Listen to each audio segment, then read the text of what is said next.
এইটা হচ্ছে খুবই স্পেশাল এবং সিক্রেট একটা ডিমের শাহী ভুনা। তোমরা এই জীবনে যত ধরনের ডিমের শাহী ভুনা খাইছো তার থেকে বেস্ট হচ্ছে এটা। আমার এই স্পেশাল ডিমের শাহী ভুনার রান্নার ধরনটাই অন্যরকম আর টেস্ট হচ্ছে টোটালি ডিফারেন্ট। সো হাই, আসসালামু আলাইকুম আমার মেয়ে ভাই বুঝিরা, সবার কি অবস্থা?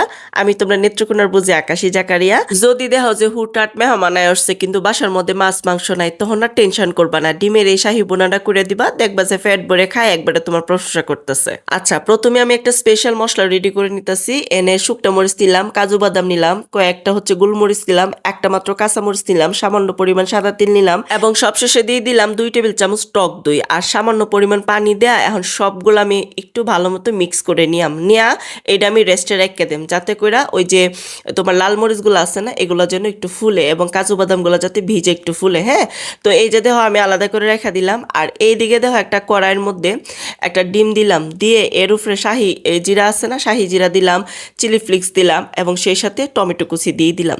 দিয়া এখন আমি খুব সুন্দর করে কিন্তু এটা আমি ভাইজা নিয়াম, যাতে কুসুমটা শক্ত থাকে, কুসুমটা যাতে মানে ফাইটটা না যায়, এটার দিকে কিন্তু খেয়াল রাখতে হবে আমার মেয়ে ভাই বুঝিরা। এখন দেখো আমি একটা টমেটো নিয়ে নিলাম আর এই টমেটোটা আমি এরকম সাক সাক করে কাটতে নিতেছি আর এটা কিন্তু আমি ব্লেন্ড করবাম। আর সাথে ব্লেন্ড করবাম হয়েছে গিয়া ওই যে ভিজায় রাখছিলাম যে শুকনা মরিচ, তারপরে কাজু বাদাম, এই সবগুলো এখন আমি দিয়া দইয়ের যে পানিটা আছে এটা দিয়ে এখন আমি আর কি ব্লেন্ড করে নিলাম। এক্সট্রা কোনো পানি দেওয়া যেত না, পানির বদলে ওই যে দইয়ের যে পানি আছে ঠিক এইটা দিবা, ঠিক আছে? আচ্ছা, এখন একটা প্যান নিয়ে নিলাম আর এই প্যানের মধ্যে দেখো অনেকখানি তেল দিলাম আর সেই সাথে হাফ কাপের মতো পেঁয়াজ কুচি দিয়ে দিলাম। পেঁয়াজটা যখন দেখবা যে হালকা গোল্ডেন ব্রাউন কালার হয়েছে ঠিক তখনই 2 টেবিল চামচ ওই মিশ্রণটা দিয়ে দিবা। এরপরে লবণ দিলাম এবং 1 চা চামচের মতো হচ্ছে গিয়ে তোমার হলুদের গুঁড়া, মরিচের গুঁড়া, ধনিয়ার গুঁড়া আর অল্প পরিমাণ হচ্ছে জিরার গুঁড়া এবং সেই সাথে হাফ চা চামচের মতো হচ্ছে গরম মশলার গুঁড়া।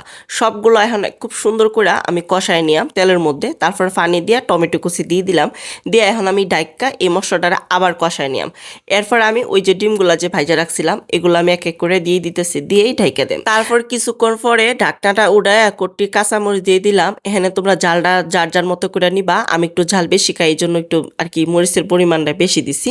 তো এই যে এখন আমি উলট পালট করে সুন্দর করে কিন্তু আমি ডাইক্কা ডুইকে রান্না করে নিলাম। আর রান্না যখন দেখবা যে 80% হয়ে গেছে ঠিক তখনই আবার 2 টেবিল চামচ হচ্ছে গিয়া টক দই দিয়ে দিবা, দিয়া উলট পালট করে আবার নাড়ায় চাড়ায় দিবা। হ্যাঁ, ডিমটারে তোমরা হয়তো একটা প্রশ্ন করবা যে বুঝি অত হানি মশলা রেডি করলা, তাইলে 2 টেবিল চামচ কেন দিলা ডিমের মধ্যে? 3টা ডিমের জন্য 2 টেবিল চা চামচই যথেষ্ট হচ্ছে মশলা, আর বাকিটা ফ্রিজে রেখে দিছি। যখন আমি শাহী ভুনাটা করি ডিমের ঠিক তখনই আবার ফ্রিজটা নামায় আর কি দেই। হ্যাঁ, তো এই যে দেখো আমি কিন্তু ধনে পাতা দিয়ে দিতেছি আর ধনে পাতাটা মাস্ট দিতে হইব, দিয়া ডাইক্কা একদম দমে আর কি 10 মিনিট রান্না করে এরপরে অলাইলবা। আর হ্যাঁ আমার মেয়ে ভাই বুঝিরা, সবশেষে কিন্তু সামান্য পরিমাণ চিনি ছিটায় দিবা, দিয়ে এরপরে অলাইলবা, ঠিক আছে? তো আমার মেয়ে ভাই বুঝিরা, তোমরা যদি চাও যে এই স্পেশাল ডিমের শাহী ভুনাটা অন্যজনের দেহ হোক সি হোক বা উপকারী মনে হয়, তাহলে সবার উদ্দেশ্যে শেয়ার করে দিও আর সেই সাথে আমার আকাশী থট পেজে ফলো দিবা, আমার চ্যানেলটা সাবস্ক্রাইব করবা, ঠিক আছে?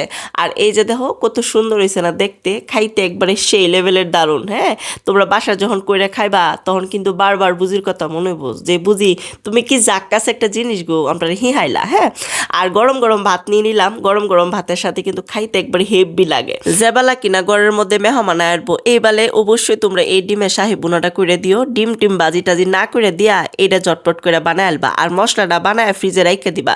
যে বেলায় মনে করো ডিম ভুনা করবা এই বেলায় এবার করে খাওয়াইবা, দেখবা যে সবাই একেবারে বাচ্চা থেকে শুরু করে সবাই মজা করে খাইবো।